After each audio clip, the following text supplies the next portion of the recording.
जय हिंद दोस्तों। तो लास्ट वीडियो में हमने आपका इलेक्ट्रिक फ्लक्स देख लिया था और इलेक्ट्रिक फ्लक्स में कहां तक देख लिया था कि जब कोई सरफेस बॉडी किसी इलेक्ट्रिक फ्लक्स फील्ड में व्यवस्थित हो या स्थित हो तो उसका इलेक्ट्रिक फ्लक्स क्या होता है, उस सरफेस के परपेंडिकुलर गुजरने वाली बलरेखाओं की संख्या क्या कहलाती है, इलेक्ट्रिक फ्लक्स कहलाती है। और उस इलेक्ट्रिक फ्लक्स की कैलकुलेशन हम एक बेसिक फॉर्मूले से करते हैं और वो बेसिक फॉर्मूला क्या था, phi E equal to E A cos theta, जहां ई और ए इलेक्ट्रिक फील्ड और ए उस सरफेस का एरिया होता है और थीटा उन दोनों के बीच का एंगल, किसके बीच का, ई वेक्टर और ए वेक्टर। जहां ई वेक्टर क्या था, विद्युत क्षेत्र सदिश, और ए वेक्टर क्या होता है, ए वेक्टर क्षेत्रफल सदिश होता है, जो कि हमेशा उस पृष्ठ के लंबवत होता है बाहर की तरफ, ये ध्यान रखना है। तो वो चीजें आप लास्ट वीडियो देख लेना, उसमें कंप्लीटली आपको समझ में आ जाएगी। अब वहां पर एक बेसिक डेफिनेशन हमारे पास क्या थी कि नंबर ऑफ इलेक्ट्रिक फील्ड की जो लाइन होती है, number of line of force जो होती है, उसी को हम इलेक्ट्रिक फ्लक्स बोलते हैं। तो ऐसा क्वेश्चन कई बार आ जाता है, जैसे एक क्वेश्चन है हमारे पास, ये क्वेश्चन कि ये पॉजिटिव चार्ज है और ये एक नेगेटिव चार्ज है, यहां से ऐसे बल रेखाएं जा रही है,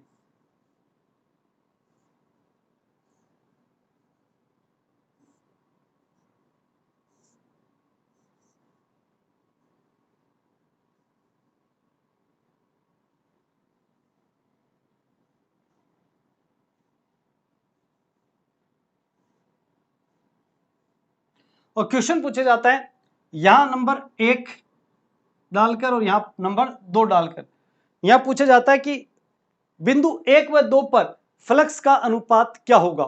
अभी क्वेश्चन बड़ा अजीबोगरीब दिखता है बच्चों को, सर ये तो ऐसा तो कुछ हमने पढ़ा ही नहीं, हमने तो फ्लक्स का एक सूत्र पढ़ा है, phi equal to E A cos theta, या फिर चार्ज के रूप में पढ़ा है, अभी पढ़ेंगे हम, और वो पढ़ा है phi E equal to Q upon epsilon naught, ये पढ़ा है। यहां तो ऐसा तो कुछ दिख ही नहीं रहा कि ना क्यू दिया हुआ है ना कुछ और, तो हम कैसे कैलकुलेट करेंगे भाई, इसकी बेसिक यही तो कंसेप्ट है, बेसिक डेफिनेशन याद नहीं आपको।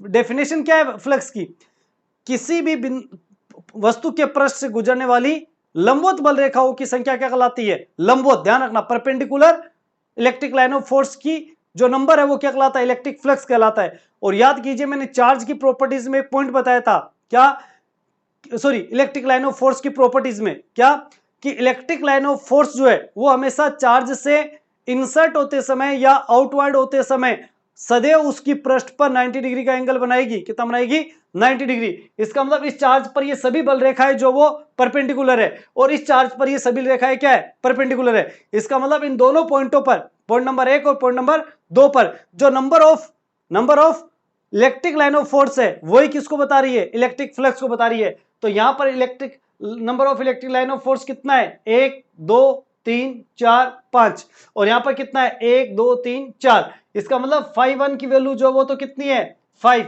और फाइव 2 की वैल्यू कितनी है, 4।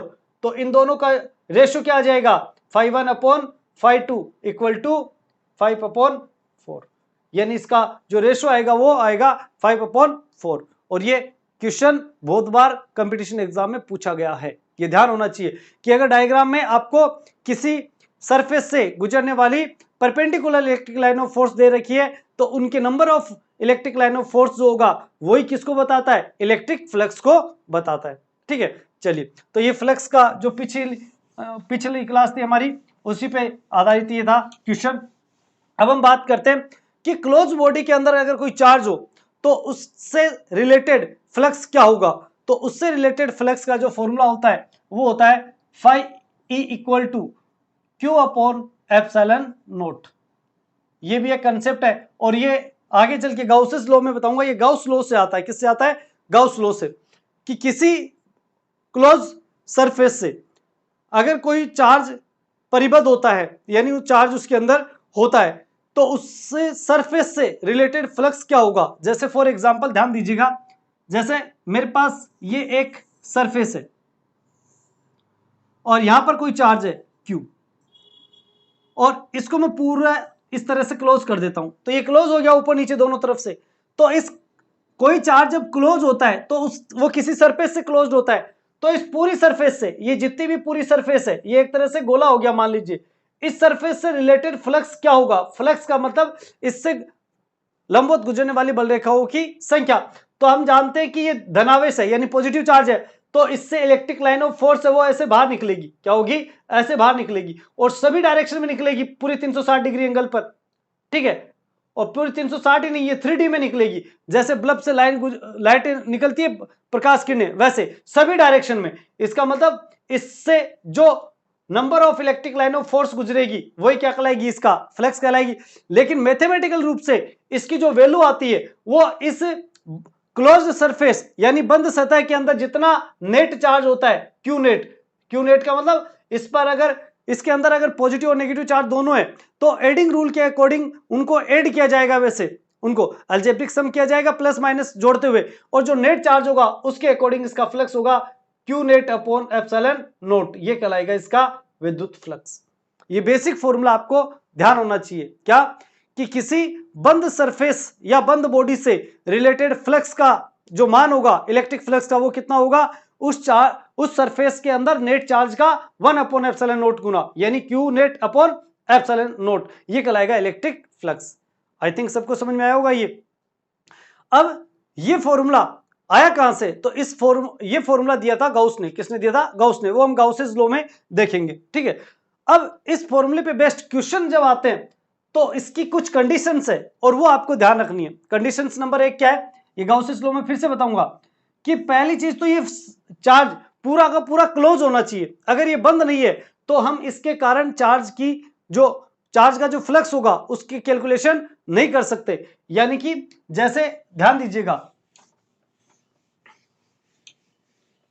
जैसे ये आपके पास कोई वर्ग है,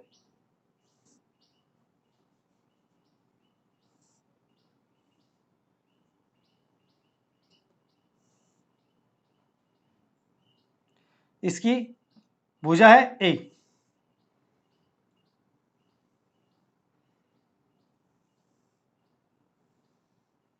ठीक है। नेक्स्ट मेरे पास ये कोई कप है,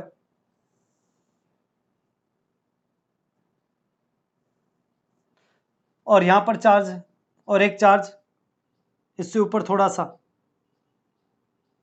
कहीं पर भी हो सकता है क्यू, और यहां पर भी क्यू।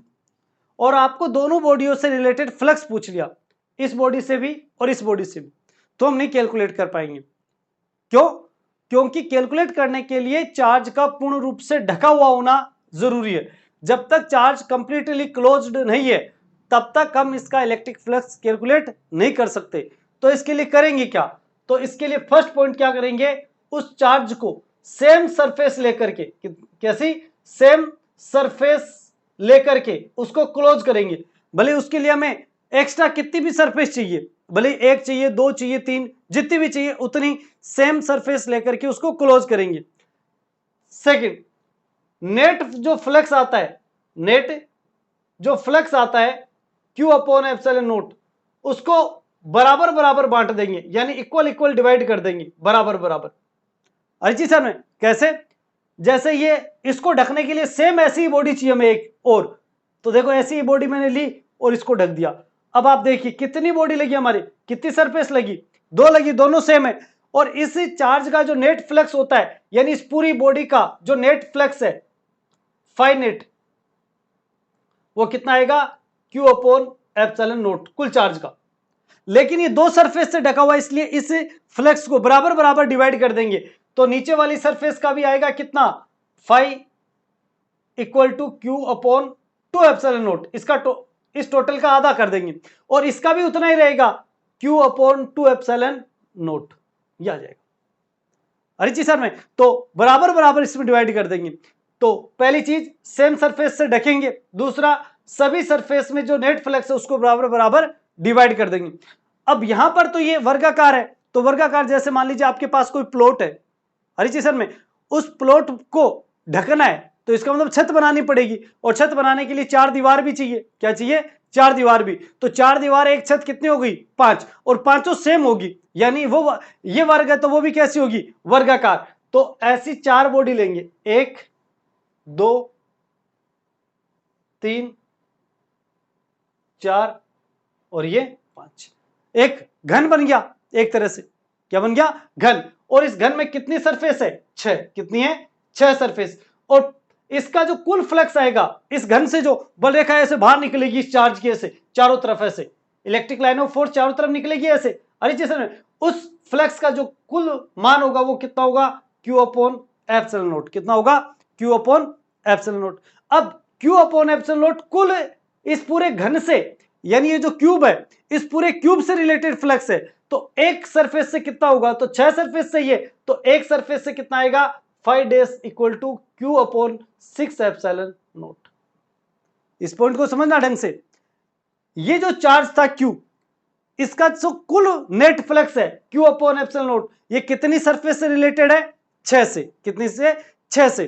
तो एक का कितना होगा, 1 अपॉन 6 हो जाएगा, यानी 1/6। तो Q अपॉन 6 एप्सिलॉन नॉट ये एक सरफेस से रिलेटेड है, कितनी सरफेस से, एक से। और 6 सरफेस से ऐसा फ्लक्स गुजर रहा है, इसलिए कुल नेट फ्लक्स कितना आएगा, Q अपॉन एप्सिलॉन नॉट।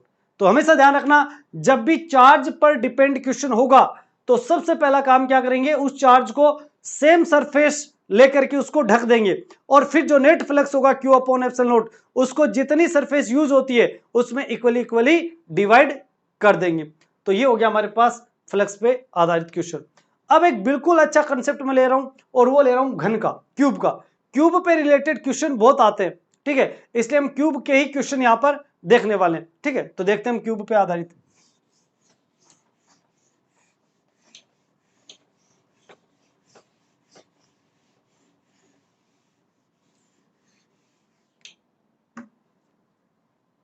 देखिए, ये आपके पास एक घन है,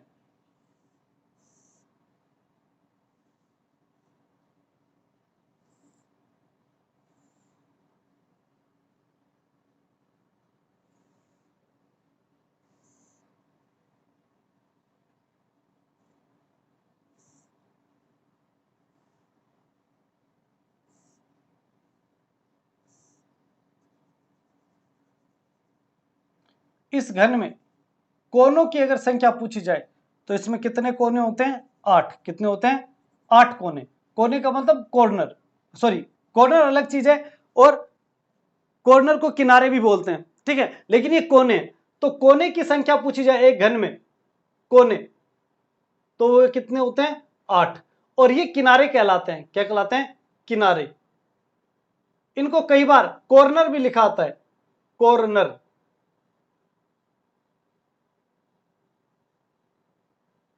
कॉर्नर, कॉर्नर या किनारे कितने होते हैं, 12। आप काउंट कर लीजिए बोली, 1 2 3 4 5, 1 2 3 4 5 6 7 8 9 10 11 12, यानी कि 4 नीचे 4 ऊपर और 4 ऊर्ध्वाधर। किनारे कितने होते हैं, 12। और यदि केंद्र की बात की जाए तो केंद्र किसी भी बॉडी का हो हमेशा कितना होता है, एक ही होता है।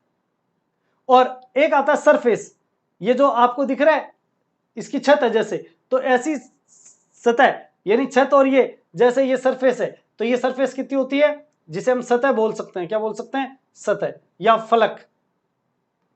तो एक घन में कितने फलक होते हैं, 6। कितने होते हैं, 6, ऊपर नीचे का और 4 चारों तरफ के, तो कितने हो गए, 6।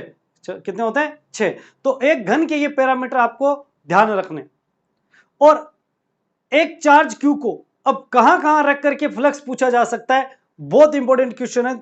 दिमाग, थोड़ा सा दिमाग को कंसंट्रेट करके सुनिए, आपका ये क्वेश्चन गारंटी है कि कभी गलत नहीं हो सकता, और ये कंपटीशन एग्जाम में बहुत बार पूछे जाते हैं ये क्वेश्चन। एक कोने पर अगर मैं किसी चार्ज को रख दूं, किसी भी चार्ज क्यू को, तो पता है कि कुल फ्लक्स जो आएगा फाई, वो आएगा क्यू अपॉन एप्सिलॉन नॉट। ये तो हमेशा रहेगा, कहीं पर भी रख दो फ्लक्स की वैल्यू क्या आएगी, क्यू अपॉन एप्सिलॉन नॉट।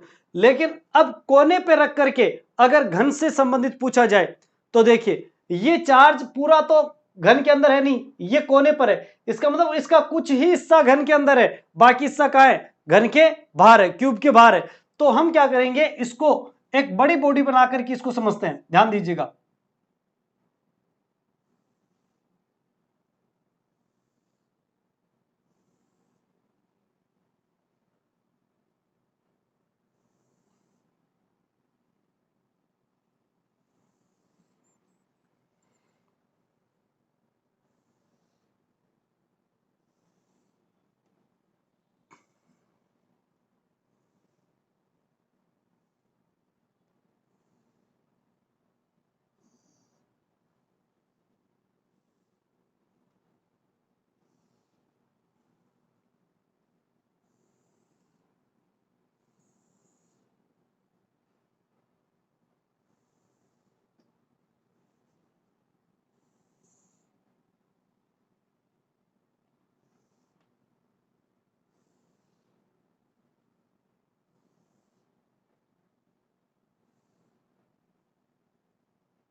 देखिए, आई थिंक आपको ये दिख रहा होगा बहुत अच्छे से।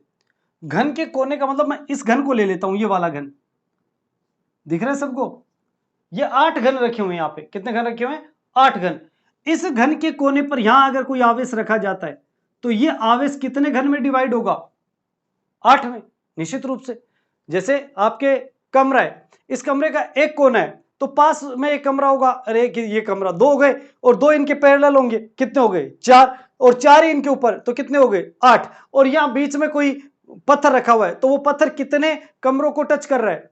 8 को कर रहा है। इसका मतलब कोने पर रखा हुआ चार्ज कितने में डिवाइड होगा? 8 में। कितने में डिवाइड होगा? 8 में। तो 8 में डिवाइड होता है तो एक घन से रिलेटेड फ्लक्स कितना होगा? 1/8, यानी कि 5 डेज एक कोने पर Q/8 एप्सिलॉन नॉट, यानी कुल फ्लक्स का कितना हो जाएगा? जो नेट फ्लक्स होगा उसका 1/8 गुना हो जाएगा। हर इस में 1/8 time of net flux. Net flux का कितना टाइम्स हो गया? 1/8 टाइम्स हो जाएगा। हर चीज सामने। इसी तरह से अगर ये किनारे पर हो, किस पर हो? किनारे पे, कॉर्नर पे, तो ध्यान दीजिए कॉर्नर पर अगर है तो यहां देखो ये कॉर्नर कितने में? 4 में। कितने में? 4 में। 2 इधर और 2 इधर, 4 में। तो एक से रिलेटेड कितना हो जाएगा? 5 days equal to Q/4 epsilon naught. हर चीज में ये कोने पर के लिए और ये किनारे के लिए, 1/4 एप्सिलॉन नॉट। और इसी में यदि ये चार्ज सरफेस पर हो, कहां पर हो? सरफेस पे, यहां पे, तो आमने सामने 2 घन आते ही ये बंद हो जाएगा, यानी 2 ही फ्लक्स में डिवाइड होगा। जैसे इस दीवार पे कुछ लगा दे तो इधर वाले कमरे में और इधर वाले कमरे में, 2 कमरों के बीच में ये पत्थर रहेगा। अगर इस दीवार पे मैं कोई पत्थर रख दूं तो ये उधर वाले कमरे में और इधर वाले कमरे में 2 में ही डिवाइड है। इसका मतलब अगर फलक पे है, किस पर है? फलक में, तो आधा आधा आएगा। कितना होगा? आधा आधा। तो 5 days equal to Q/2 epsilon naught. हर चीज में तो किनारे का, कोने का हो गया, किनारे का हो गया, और फलक का हो गया। किसका बच गया? केंद्र का। और केंद्र का तो आप खुद सोचिए, अगर इसके सेंटर में तो पूरा का पूरा चार्ज एक ही घन का है। किसका है? एक ही घन का। तो केंद्र पे होगा तो फ्लक्स पूरा का पूरा कितना होगा? 5 डेज इक्वल टू Q/एप्सिलॉन नॉट। तो ये चारों स्थितियां आपको ध्यान होनी चाहिए कि किनारे पर अगर है तो 1/4 गुना होगा, कोने पर है तो 1/8 होगा, और फलक पर है तो 1/2 होगा, और यदि केंद्र पर है तो पूरा का पूरा Q/एप्सिलॉन नॉट होगा। किसका फ्लक्स बता रहा हूं मैं? एक घन का। किसका? एक घन का। एक क्यूब का जो फ्लक्स होगा, एक क्यूब का जो फ्लक्स होगा वो कितना होगा?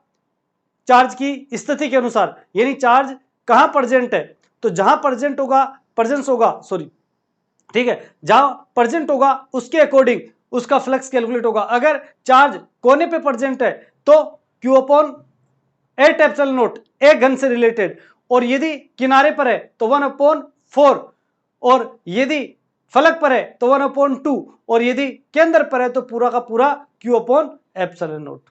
हर चीज में तो ये बिल्कुल इजी वे में हम एक घन से रिलेटेड फ्लक्स की गणना कर सकते हैं। और ये फ्लक्स हमेशा शेष सतह से संबंधित होगा। कितनी से? शेष सतह से। अब सतह वाला और है, ये थोड़ा सा आगे हाई लेवल की ओर लेके जा रहा हूं, ये तो घन से।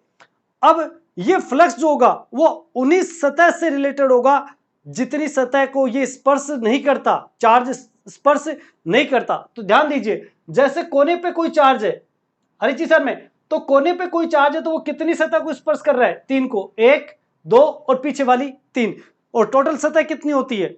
6। तो ये चार्ज 3 सतह को स्पर्श कर रहा है, तो इससे जब बलरेखा ऐसे निकलेगी तो ये बलरेखा इधर से ही गुजरेगी, सामने से, हर चीज में, यानी 3 से गुजरेगी। कितनी सतह से? 3 से। तो ये जो नेट फ्लक्स है ना, ये 3 सतह से, कितने से? ये एक घन का है, एक घन का और 3 सतह से। तो एक सतह से पूछ ले, किससे पूछ ले? एक सतह से। तो फिर इसका भी 1/3 हो जाएगा, यानी कि एक सतह से 5 double days Q/3 time of 1/8 epsilon not. यानी कि अब जो ये फ्लक्स था, ये फ्लक्स कितनी सतह से रिलेटेड है? 3 से। कितने से? 3 से। अब अगर एक सतह से पूछ ले, यानी एक फलक से पूछ ले, तो एक फलक से कितना हो जाएगा? उसका भी 1/3 गुना। क्यों? क्योंकि 3 से अगर ये रिलेटेड है तो एक से कितना होगा? 1/3 हो जाएगा। अब यही चीज अगर मैं किनारे की बात करूं तो किनारे पे अगर कोई चार्ज होगा तो वो दो सतह को स्पर्श कर लेगा, एक तो इधर वाली एक उधर वाली, तो कितनी बच गई शेष? 4। तो यानी ये जो फ्लक्स है ये कितनी सतह से रिलेटेड है? ये 4 से। कितने से? 4 से। और ये कितने से था? 3 से। तो ये जब नेट फ्लक्स पूछा जाए एक सतह से, तो एक सतह से हो जाएगा Q/4 × 4 एप्सिलॉन नॉट। ये बहुत इंपॉर्टेंट क्वेश्चन बता रहा हूं, इनको ढंग से समझ लेना। फिर से समझिए, अगर घन पर चार्ज है, सॉरी घन के कोने पे चार्ज है, तो वो 3 सतहों को स्पर्श कर लेता है, इसलिए एक घन का जो फ्लक्स होता है Q/8 एप्सिलॉन नॉट ये 3 सतह से गुजरेगा, इसलिए एक सतह से कितना गुजरेगा? इसका भी 1/3 गुना। और किनारे पर है तो दो सतह को स्पर्श कर लेगा, तो शेष कितनी सतह बचेगी? यानी चार्ज जितनी सतह को स्पर्श कर लेता है और उतनी के बाद में जितनी शेष सतह बच जाएगी उसी से रिलेटेड होगा फ्लक्स। तो यहां पर ये 3 को स्पर्श कर रहा है इसलिए शेष 3 से रिलेटेड था, यहां पर 2 को स्पर्श कर रहा है तो फ्लक्स कितने से रिलेटेड होगा? 4 से। तो 1 से कितना हो जाएगा? इसका भी 1/4। और यदि फलक पर है तो फलक केवल एक ही सतह को स्पर्श करता है, बाकी इन 5 सतहों से गुजरेगा इधर फ्लक्स, इसलिए ये वाला फ्लक्स कितनी सतह से रिलेटेड है? 5 से। कितने से? 5 से। तो 1 से कितना हो जाएगा? इसका भी 1/5, यानी Q/5 × 2 एप्सिलॉन नॉट। हरी चीज सर में यहां पर अगर बात करें इससे, तो ये पूरा का पूरा घन के अंदर है, तो इसका मतलब इसकी सारी बल रेखाएं 6 की 6 पूरे फ्लक्स से गुजरेगी। जैसे यहां कोई चार्ज रख दे तो वो पूरे कमरे के अंदर से गुजरेगी, तो इसका मतलब ये वाली कितनी सतह से रिलेटेड है? 6 से। तो एक सतह से कितना आएगा? 5 बराबर Q/6 एप्सिलॉन नॉट। हरी चीज सर में, तो ये हमारे पास फ्लक्स की कुछ स्थितियां थी घन के लिए। घन के लिए, चार्ज के लिए, ये सारी की सारी स्थितियां हमारे पास कंप्लीट होती है। ठीक है, तो ये हमारे पास यहाँ पे आपका जो फ्लक्स है वो कंप्लीट होता है। ठीक है, अब इलेक्ट्रिक फ्लक्स पर आधारित कुछ न्यूमेरिकल्स और गाउस लॉ वो हम नेक्स्ट वीडियो में आपका स्टार्ट करेंगे। ठीक है, तो एक बार सही बच्चे फिर ध्यान दीजिएगा, जितनी भी आपका अब क्लासेस दूंगा ऑनलाइन के लिए, थोड़ा सा लाइव आने के लिए थोड़ा टेक्निकल इशू आ रहा है। ठीक है, तो जैसे रिसोल्व होगा फिर से लाइव आएंगे। मैंने कहा था कि लाइव रहेंगे रेगुलर, लेकिन टेक्निकल प्रॉब्लम है, इसके आगे अपना कोई बस नहीं चलता। लेकिन फिर भी मैं आपकी क्लास से किसी भी तरह से इरेगुलर नहीं होने दूंगा, और ये जो रिकॉर्डेड वीडियो क्लासेस है ये आपके लिए मैं अपलोड कर रहा हूँ। लेकिन आपका अभी भी जो मेन लक्ष्य है वो है आपकी खुद की पढ़ाई करना और अपने इस चैनल को उन सभी बच्चों तक पहुंचाना जो घर पर रह करके 11th-12th फाउंडेशन की क्लासेस ले रहे हैं या नीट या जेईई मेंस की तैयारी कर रहे हैं। ठीक है, तो मिलेंगे नेक्स्ट वीडियो में, तब तक के लिए जय हिंद।